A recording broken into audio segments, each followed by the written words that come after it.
கிறிஸ்துவுக்குள் பிரியமானவர்களே, இந்த வார்த்தைகளை கேட்டுக்கொண்டிருக்கிற உங்கள் யாவரையும் தொடர்ந்து கேட்கிற உங்கள் யாவரையும் அன்புடன் வாழ்த்தி வரவேற்கிறேன்.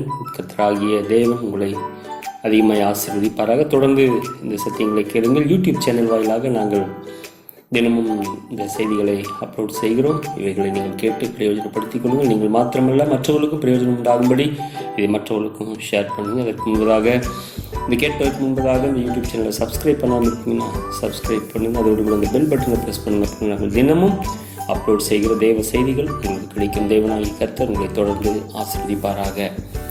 நாம் சில நாட்களாக இந்த விசுவாசத்தை குறித்து நாம் பார்த்து வருகிறோம். விசுவாசத்தில் எப்படியெல்லாம் நம்முடைய முன்னோர்கள் உறுதியாக இருந்தார்கள், அவர்கள் தைரியமாக இருந்தார்கள், நம்பிக்கையோடு கூட இருந்தார்கள் என்று ஒவ்வொரு காரியமாய் நாம் பார்த்து வருகிறோம். ஆபேலை குறித்து நாம் பார்த்தோம், ஏனோக்கை குறித்து நாம் பார்த்தோம். இப்படி ஒவ்வொரு முற்பிதாக்கள், நம்முடைய முன்னோர்கள் எப்படியெல்லாம் விசுவாசத்திலே வல்லவர்களாக இருந்தார்கள், எப்படியெல்லாம் அவர்கள் விசுவாசத்திலே உறுதியாய் தரித்திருந்தார்கள், எப்படி அவர்கள் தேவ ராஜ்யத்தை பெற்றுக்கொண்டார்கள், தேவன் எப்படி அவர்களோடு கூட பேசினார், எப்படிப்பட்ட காரியங்களினாலே அவர்கள் உறுதியாக இருந்தார்கள், எவைகள் எல்லாவற்றிலேயும் அவர்கள் விசுவாசத்தில் வல்லவர்களாக இருந்தார்கள் என்று நாம் தொடர்ந்து பார்த்து வருகிறோம்.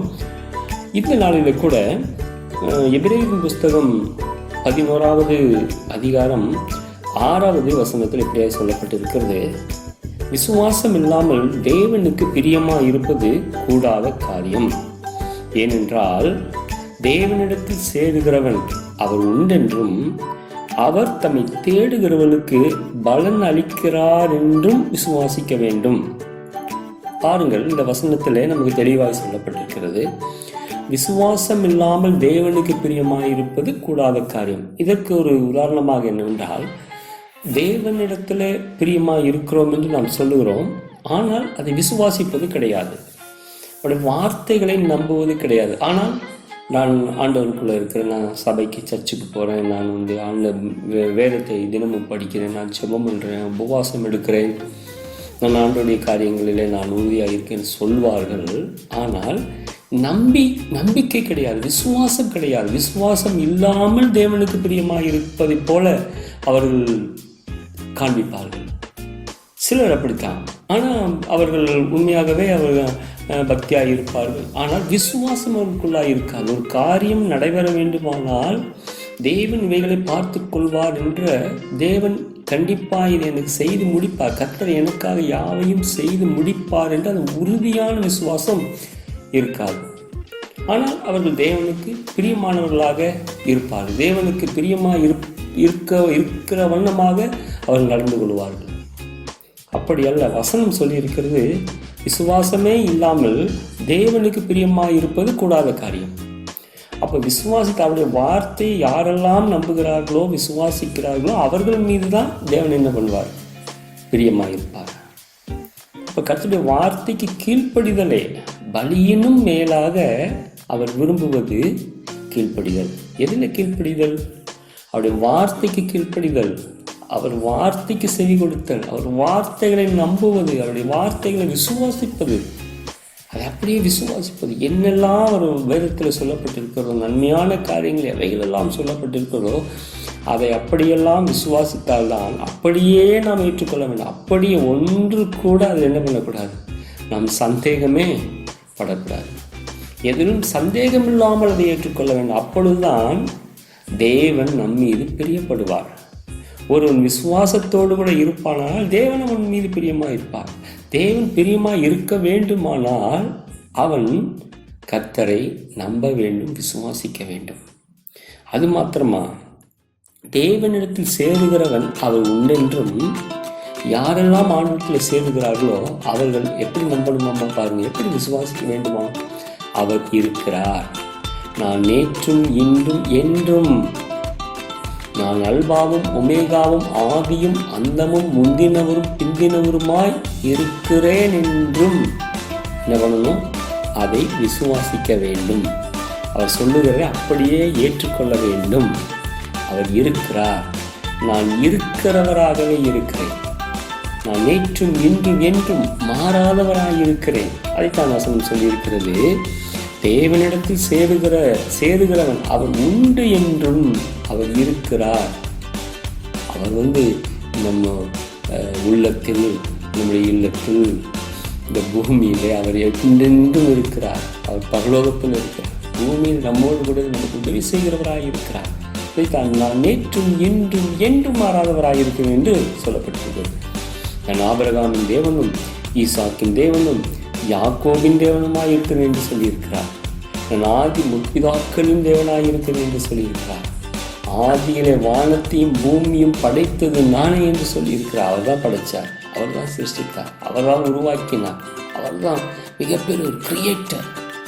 இருக்கிற எல்லா கிரியேஷனுக்கும் அவர் தான் யார்?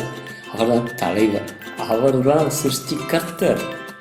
அப்போ பாருங்க, தேவனிடத்தில் சேருகிறவன், யாரெல்லாம் தேவனிடத்தில் சேருகிறவன் உண்டென்றும் அவர் தம்மை தேடுகிறவர்களுக்கு பலன் அளிக்கிறார் என்றும் விசுவாசிக்க வேண்டும். ஆமாம், பாருங்க, இந்த வசனம் எவ்வளவு சிம்பிளா புரிகிற மாதிரி அழகாக நமக்கு சொல்லப்பட்டிருக்கிறது. தேவனிடத்தில் சேருகிற யாருமே, எல்லாருமே அவரை தேடுகிறவர்களுக்கு அவர் பலன் அளிக்கிறார் என்று முதலாவது நம்ப வேண்டுமா? யாரெல்லாம் கர்த்தரை தேடுங்கள் அப்பொழுது கண்டடைவீர்கள். இதை நம்பணும், இதை விசுவாசிக்க வேண்டும், இதை அப்படியே ஏற்றுக்கொள்ள வேண்டும், சந்தேகம் இல்லாமல் ஏற்றுக்கொள்ள வேண்டும். கர்த்தரை யாரெல்லாம் தேடுகிறார்களோ அவர்களுக்கு அவர் பலன் அளிக்கிறார் என்று எப்படி இருக்க வேண்டுமாமா? விசுவாசிக்க வேண்டும். அப்போ நீங்கள் கர்த்தரை தேடுவீர்களானால் அவர் என்ன பண்ணுவார்? உங்களிடமாய் சார்ந்து, உங்களிடமாய் சாய்ந்து உங்களுடைய கூப்பிடுதலை என்ன பண்ணுவார்? இந்த ஸ்தலத்தில் செய்யப்படுகிற ஜெபத்திற்கு என் கண்கள் திறந்தவைகளாக இருக்குன்னு சொல்லப்பட்டிருக்கிறது. அப்போ நம்ம ஜெபத்தை கேட்கிறார், நம்முடைய விண்ணப்பத்தை கேட்கிறார், நம்முடைய வேண்டுதல், நம்முடைய அழுகை, நம்முடைய கண்ணீரை, நம்முடைய துன்பத்தை, நம்முடைய எல்லா விதமான காரியங்களை அவர் என்ன பார்க்கிறார். அவைகளை செவி கொடுக்கிறார். அது பார்ப்பது மாத்திரமல்ல, அவைகளுக்கு பலன் அளிக்கிறாராம். நீங்கள் சோர்வாக இருக்கீங்களா, வியாதியாக இருக்கீங்களா, துன்பத்தோடு இருக்கிறீங்களா, தொல்லையோடு கூட இருக்கிறீங்களா, இப்படிப்பட்ட மிகப்பெரிய சிக்கலை நான் மாட்டிட்டு இருக்கேன்னு சொல்றீங்களா? நீங்கள் கர்த்தரை தேடுங்கள், அப்பொழுது கண்டடைவீர்கள். அதை நான் கர்த்தரை தேடினால் கண்டடைவேன். நான் கர்த்தரை தேடினால் அவர் எனக்கு பலன் கொடுப்பார். நான் ஜெபித்தால் ஆண்டவர் என்ன பண்ணுவார்? எனக்கு கண்டிப்பாக எனக்கு பலனை கொடுப்பார். எனக்கு நான் கேட்டதை கண்டிப்பாக கேளுங்கள் கொடுக்கப்படும் என்று சொல்லப்பட்டிருக்கிறது. அதை நம்ப வேண்டும், அதை விசுவாசிக்க வேண்டும். அப்போ விசுவாசத்துடன் கேட்கிறவன் அதை பெற்றுக்கொள்வான். விசுவாசம் இல்லாமல் கேட்டால் என்ன பண்ணாது? அதுக்கு சந்தேகத்தோடு கேட்டுகிட்டே இருந்தோம்னா அது நிச்சயமாக நெவர் நடக்கவே நடக்காது. வசனம் தெளிவாய் அழகாய் சொல்லப்பட்டிருக்கிறது. அவர் தம்மை தேடுகிறவர்களுக்கு பலன் அளிக்கிறார் என்று விசுவாசிக்க வேண்டும். பலன் அளிக்கிறவர் என்று விசுவாசிக்க வேண்டும். ஆம், யாரெல்லாம் கர்த்தரை தேடுகிறார்களோ, யாரெல்லாம் ஆண்டவரை நம்புகிறார்களோ, யாரெல்லாம் ஆண்டவரை விசுவாசிக்கிறார்களோ, கடுகளவு கூட சந்தேகப்படாமல் விசுவாசிக்கணும். ஒரு துளி அளவு கூட என்ன பண்ணக்கூடாது, இவன் சந்தேகமே வரக்கூடாது. கர்த்தர் எனக்காக யாவையும் செய்து முடிப்பார். ஆமென். கர்த்தர் எனக்காக யுத்தம் செய்வார். கர்த்தர் எனக்காக இந்த சத்துருக்களோடு கூட போராடி எனக்கு ஜெயத்தை கொடுப்பார். கர்த்தர் எனக்காக வழக்காடி என்னுடைய வழக்கிலிருந்து, என்னுடைய கோர்ட் கேஸிலிருந்து, அல்லது எனக்குள்ள பிரச்சனைகளிலிருந்து, என்னுடைய வியாதியிலிருந்து என்னை கண்டிப்பாக அதை விடுவிப்பார் என்று என்ன பண்ணணுமாமா? விசுவாசிக்க வேண்டும். பலன் அளிக்கிறவர்.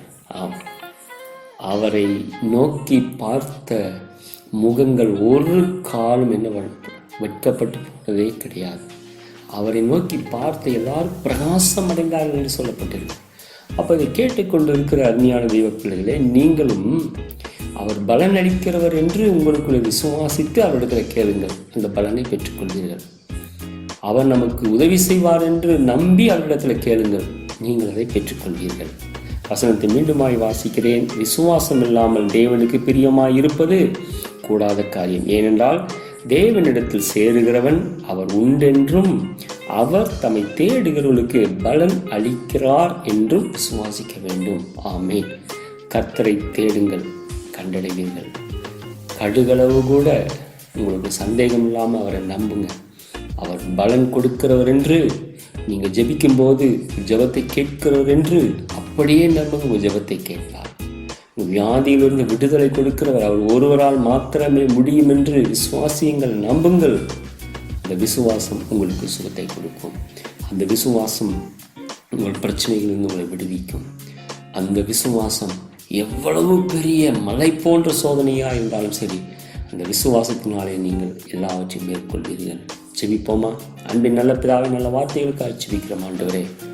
ஆம், விசுவாசம் இல்லாமல் உமக்கு பிரியமாக இருக்க வேண்டும் என்பது ஆண்டவரே அது கூடாத ஒரு காரியம். ஆமாம், நான் விசுவாசத்தோடு கூட உடைய பிள்ளைகளுமே அண்டிக்கொள்ள கற்றுக்கவே செய்கிறாங்க. கிருபை சமாதானம் பொருளோடு கூட விசுவாசத்தோடு கூட அவன் கேட்கிற எல்லாவற்றையும் பெற்றுக்கொள்ளத்தக்கதான ஒரு ஆசீர்வாதத்தை உடைய பிள்ளைகளுக்கு கொடுக்கிறாங்க. சுகவீனமாய் பலவீனமாய் இருக்கிற ஒவ்வொருவருக்காக நான் ஜெபிக்கிறேன் ஆண்டவரே.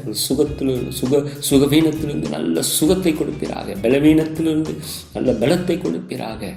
அவர்கள் தேவைகளெல்லாம் கர்த்தர் சந்திப்பீராக. வேலை இல்லாதவர்களுக்கு வேலையை கொடுப்பீராக. இதுவரை ஆண்டவரே ஸ்தோத்திரம், அவருக்கு மேரேஜ் ஆகலை, நான் இதுவரைக்கும் மேரேஜ் ஆகலன்னு சொல்லி கவலைப்பட்டு இருக்கிற அநேகர் இருக்கிறார்கள் ஆண்டவரே. சீக்கிரமாக ஆண்டவரே, இந்த செய்தியை கேட்டுக்கொண்டு இருக்கும்போது அதற்கான எல்லா விதமான காரியங்களை கர்த்தர் ஆயத்தம் செய்கிறாங்க. வார்த்தைகள் கடந்து போகட்டும், இப்படி வார்த்தை அந்த இடத்துல புறப்பட்டு செல்லட்டும் ஆண்டவர். விசுவாசத்தோடு கூட அவள் கேட்கிறத நீர் அவள் கொடுப்பீர் நம்பிக்கை அவளுக்குள்ளே வரட்டும் ஆண்டவரே. விசமான பிள்ளைகளோடு கொடுக்கட்டும். பெரிய நாம் கேட்கிறோம் ஜீவங்கள் நல்ல பிதாவே. தொடர்ந்து ஊழியங்களை தாங்க, ஊழியங்களுக்கு உதவி செய்யுங்கள். அது மாத்திரம் யூடியூப் சேனலை சப்ஸ்கிரைப் பண்ணுங்கள், லைக் பண்ணுங்கள், ஷேர் பண்ணுங்கள், கமெண்ட் தேவநாயகத்தை ஒவ்வொரு தொடர்ந்து ஆசீர்வதிப்பாராக. விசுவாசத்தோடு கூட கர்த்தரை கேளுங்க. கர்த்தர் உங்களுக்கு சகாயராக இருந்து எல்லாவற்றையும் உங்களுக்கு கொடுப்பார். தேவநாயகி கர்த்தரை ஆசீர்வதிப்பாராக. ஆமென், ஆமென்.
கூடாத காரியம். இதற்கு ஒரு உதாரணமாக என்னென்றால், தேவனிடத்தில் பிரியமாக இருக்கிறோம் என்று நாம் சொல்லுகிறோம், ஆனால் அதை விசுவாசிப்பது கிடையாது. அவருடைய வார்த்தைகளை நம்புவது கிடையாது. ஆனால் நான் ஆண்டவருக்குள்ளே இருக்கிறேன், நான் சபைக்கு சர்ச்சுக்கு போகிறேன், நான் அந்த வேதத்தை தினமும் படிக்கிறேன், நான் ஜெபம் பண்ணுறேன், உபவாசம் எடுக்கிறேன், நான் ஆண்டோடைய காரியங்களிலே நான் உறுதியாக இருக்கேன்னு சொல்வார்கள். ஆனால் நம்பிக்கை கிடையாது, விசுவாசம் கிடையாது. விசுவாசம் இல்லாமல் தேவனுக்கு பிரியமாக இருப்பதை போல அவர்கள் காண்பிப்பார்கள். சிலர் அப்படித்தான். ஆனால் அவர்கள் உண்மையாகவே அவர்கள் பக்தியாக இருப்பார்கள். ஆனால் விசுவாசம் அவர்களுக்குள்ளாக இருக்காது. ஒரு காரியம் நடைபெற வேண்டுமானால் தேவன் இவைகளை பார்த்து கொள்வார் என்ற தேவன் கண்டிப்பாக இதை எனக்கு செய்து முடிப்பார், கர்த்தர் எனக்காக யாவையும் செய்து முடிப்பார் என்ற அந்த உறுதியான விசுவாசம் இருக்காது. ஆனால் அவர்கள் தேவனுக்கு பிரியமானவர்களாக இருப்பார்கள். தேவனுக்கு பிரியமாக இருக்கிற வண்ணமாக அவர்கள் நடந்து கொள்வார்கள். அப்படி அல்ல. வசனம் சொல்லியிருக்கிறது, விசுவாசமே இல்லாமல் தேவனுக்கு பிரியமாக இருப்பது கூடாத காரியம். அப்போ விசுவாசித்த அவருடைய வார்த்தையை யாரெல்லாம் நம்புகிறார்களோ விசுவாசிக்கிறார்களோ அவர்கள் மீது தான் தேவன் என்ன பண்ணுவார்? பிரியமாக இருப்பார். இப்போ கர்த்தருடைய வார்த்தைக்கு கீழ்ப்படிதலே பலியினும் மேலாக அவர் விரும்புவது கீழ்ப்படிதல். எதில் கீழ்ப்படிதல்? அவருடைய வார்த்தைக்கு கீழ்ப்படிதல், அவர் வார்த்தைக்கு செவி கொடுத்தல், அவர் வார்த்தைகளை நம்புவது, அவருடைய வார்த்தைகளை விசுவாசிப்பது. அது அப்படியே விசுவாசிப்பது. என்னெல்லாம் ஒரு வேதத்தில் சொல்லப்பட்டிருக்கிறதோ, நன்மையான காரியங்கள் எவைகளெல்லாம் சொல்லப்பட்டிருக்கிறதோ அதை அப்படியெல்லாம் விசுவாசித்தால்தான் அப்படியே நாம் ஏற்றுக்கொள்ள வேண்டும். அப்படியே ஒன்று கூட அதை என்ன பண்ணக்கூடாது, நாம் சந்தேகமே படக்கூடாது. எதிலும் சந்தேகம் இல்லாமல் அதை ஏற்றுக்கொள்ள வேண்டும். அப்பொழுதுதான் தேவன் நம் மீது பிரியப்படுவார். ஒருவன் விசுவாசத்தோடு கூட இருப்பானால் தேவன் அவன் மீது பிரியமாக இருப்பார். தேவன் பிரியமாக இருக்க வேண்டுமானால் அவன் கர்த்தரை நம்ப வேண்டும், விசுவாசிக்க வேண்டும். அது மாத்திரமா, தேவனிடத்தில் சேருகிறவன் அவர் உண்டென்றும், யாரெல்லாம் ஆண்டவத்தில் சேருகிறார்களோ அவர்கள் எப்படி நம்பணுமாமா பாருங்கள், எப்படி விசுவாசிக்க வேண்டுமா? அவர் இருக்கிறார், நான் நேற்றும் இன்றும் என்றும், நான் அல்பாவும் ஒமேகாவும் ஆதியும் அந்தமும் முந்தினவரும் பிந்தினவருமாய் இருக்கிறேன் என்றும் என்ன பண்ணணும், அதை விசுவாசிக்க வேண்டும். அவர் சொல்லுகிறதை அப்படியே ஏற்றுக்கொள்ள வேண்டும். அவர் இருக்கிறார், நான் இருக்கிறவராகவே இருக்கிறேன், நான் நேற்றும் இன்றும் என்றும் மாறாதவராயிருக்கிறேன். அதைத்தான் வசனம் சொல்லியிருக்கிறது. தேவனிடத்தில் சேருகிறவன் அவர் உண்டு என்றும், அவர் இருக்கிறார்.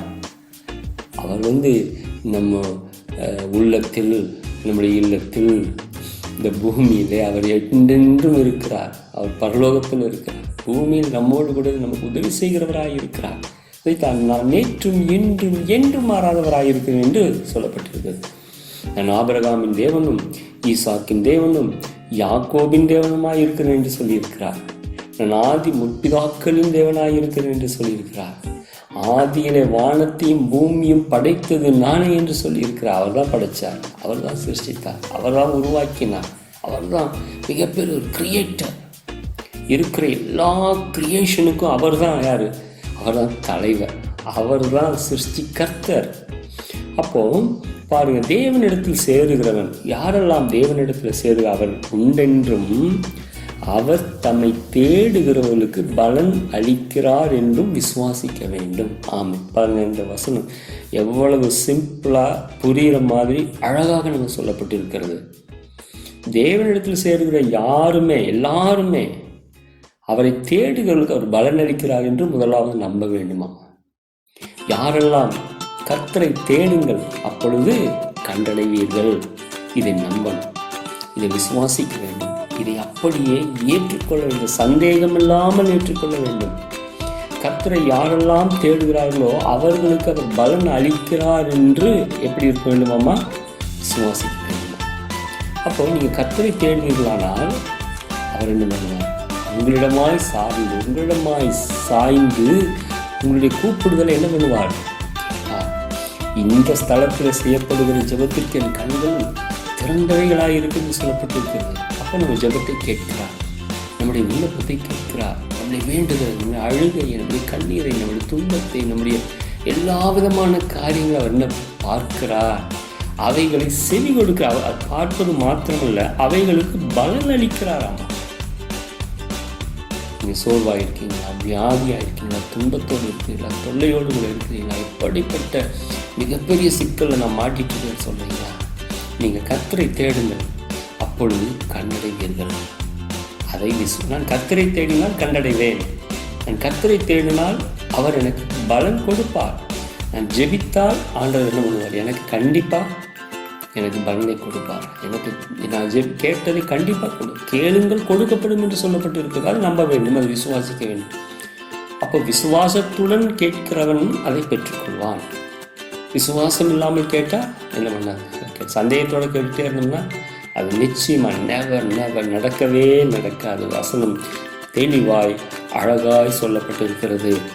அவர் தம்மை தேடுகிறவர்களுக்கு பலன் அளிக்கிறார் என்று விசுவாசிக்க வேண்டும், பலன் அளிக்கிறவர் என்று விசுவாசிக்க வேண்டும். ஆம், யாரெல்லாம் கர்த்தரை தேடுகிறார்களோ, யாரெல்லாம் ஆண்டவரை நம்புகிறார்களோ, யாரெல்லாம் ஆண்டவரை விசுவாசிக்கிறார்களோ, கடுகளவு கூட சந்தேகப்படாமல் விசுவாசிக்கணும்.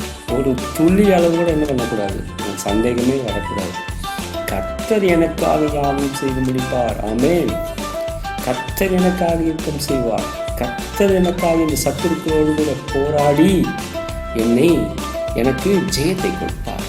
கர்த்தர் எனக்காக வழக்காடி என்னுடைய வழக்கிலிருந்து என்னுடைய கோர்ட் கேஸில் இருந்து அல்லது என்னுள்ள பிரச்சனைகளிலிருந்து என்னுடைய வியாதியிலிருந்து என்னை கண்டிப்பாக அதை விடுவிப்பார் என்று என்ன பண்ணணுமாமா? விசுவாசிக்க வேண்டும். பலன் அளிக்கிறவர். ஆம், அவரை நோக்கி பார்த்த முகங்கள் ஒரு காலம் என்ன பண்ண வெட்கப்பட்டு போனதே கிடையாது. அவரை நோக்கி பார்த்த எல்லாரும் பிரகாசம் அடைந்தார்கள் என்று சொல்லப்பட்டிருக்கு. அப்போ அதை கேட்டுக்கொண்டிருக்கிற அருமையான தெய்வ பிள்ளைகளே, நீங்களும் அவர் பலன் அளிக்கிறவர் என்று உங்களுக்குள்ளே விசுவாசித்து அவரிடத்தில் கேளுங்கள், இந்த பலனை பெற்றுக்கொள்வீர்கள். அவர் நமக்கு உதவி செய்வார் என்று நம்பி அவரிடத்தில் கேளுங்கள், நீங்கள் அதை பெற்றுக்கொள்வீர்கள். வசனத்தை மீண்டுமாய் வாசிக்கிறேன். விசுவாசம் இல்லாமல் தேவனுக்கு பிரியமாய் இருப்பது கூடாத காரியம். ஏனென்றால் தேவனிடத்தில் சேருகிறவன் அவர் உண்டென்றும் அவர் தம்மை தேடுகிறவர்களுக்கு பலன் அளிக்கிறார் என்றும் விசுவாசிக்க வேண்டும். ஆமென். கர்த்தரை தேடுங்கள், கண்டடைவீர்கள். கடுகளவு கூட உங்களுக்கு சந்தேகம் இல்லாமல் அவரை நம்புங்க. அவர் பலன் கொடுக்கிறவர் என்று நீங்கள் ஜெபிக்கும் போது ஜெபத்தை கேட்கிறவர் என்று அப்படியே நம்புங்க. உங்கள் ஜெபத்தை கேட்பார். வியாதியிலிருந்து விடுதலை கொடுக்கிறவர் அவர் ஒருவரால் மாத்திரமே முடியும் என்று விசுவாசியுங்கள், நம்புங்கள். அந்த விசுவாசம் உங்களுக்கு சுகத்தை கொடுக்கும். அந்த விசுவாசம் உங்கள் பிரச்சனைகளிலிருந்து உங்களை விடுவிக்கும். அந்த விசுவாசம் எவ்வளவு பெரிய மலை போன்ற சோதனையாக இருந்தாலும் சரி, அந்த விசுவாசத்தினாலே நீங்கள் எல்லாவற்றையும் மேற்கொள்வீர்கள். செபிப்போமா? அன்பின் நல்ல பிதாவே, நல்ல வார்த்தைகளுக்காக செபிக்கிறோம் ஆண்டவரே. ஆம், விசுவாசம் இல்லாமல் உமக்கு பிரியமாக இருக்க வேண்டும் என்பது ஆண்டவரே அது கூடாத ஒரு காரியம். ஆமாம், நான் விசுவாசத்தோடு கூட உங்களுடைய பிள்ளைகள் உண்மை அண்டிக்கொள்ள கர்த்தர் கிருபை செய்கிறார். கிருபை சமாதானம் பொருளோடு கூட விசுவாசத்தோடு கூட அவர் கேட்கிற எல்லாவற்றையும் பெற்றுக்கொள்ளத்தக்கதான ஒரு ஆசீர்வாதத்தை உங்கள் பிள்ளைகளுக்கு கொடுப்பீராக. சுகவீனமாய் பலவீனமாய் இருக்கிற ஒவ்வொருவருக்காக நான் செபிக்கிறேன் ஆண்டவரே. சுகவீனத்திலிருந்து நல்ல சுகத்தை கொடுப்பீராக, பலவீனத்திலிருந்து நல்ல பலத்தை கொடுப்பீராக. அவர் தேவைகளெல்லாம் கர்த்தர் சந்திப்பீராக. வேலை இல்லாதவர்களுக்கு வேலையை கொடுப்பீராக. இதுவரை ஆண்டவரே ஸ்தோத்திரம், அவருக்கு மேரேஜ் ஆகலைன்னா இதுவரைக்கும் மேரேஜ் ஆகலைன்னு சொல்லி கவலைப்பட்டு இருக்கிற அநேகர் இருக்கிறார்கள் ஆண்டவரே. சீக்கிரமாக ஆண்டவரே இந்த செய்தியை கேட்டுக்கொண்டு இருக்கும்போது அதற்கான எல்லா விதமான காரியங்களை கர்த்தர் ஆயத்தம் செய்கிறவங்கள வார்த்தைகள் கடந்து போகட்டும். உங்களுடைய வார்த்தை அந்த இடத்துல புறப்பட்டு சொல்லட்டும் ஆண்டவர். அவள் விசுவாசத்தோடு கூட அவள் கேட்கிறதை நீர் அவள் கொடுப்பீர் என்ற நம்பிக்கை அவளுக்குள்ளே வரட்டும் ஆண்டவரே. கிருபை பிள்ளைகளோடு கொடுக்கட்டும். மீட்பர் இயேசு நாம் கேட்கிறோம், ஜீவனுள்ள நல்ல பிதாவே. ஆமென். தொடர்ந்து ஊழியங்களை தாங்கள் ஊழியங்களுக்கு உதவி செய்யுங்கள். அது மாத்திரம் இந்த யூடியூப் சேனலை சப்ஸ்கிரைப் பண்ணுங்கள், லைக் பண்ணுங்கள், ஷேர் பண்ணுங்கள், கமெண்ட் பண்ணுங்கள். தேவனாய் கர்த்தர் ஒவ்வொருவரையும் தொடர்ந்து ஆசீர்வதிப்பாராக. விசுவாசத்தோடு கூட கர்த்தரிடம் கேளுங்க. கர்த்தர் உங்களுக்கு சகாயராக இருந்து எல்லாவற்றையும் உங்களுக்கு கொடுப்பார். தேவனாய் கர்த்தர் உங்களை ஆசீர்வதிப்பாராக. ஆமென். ஆமென்.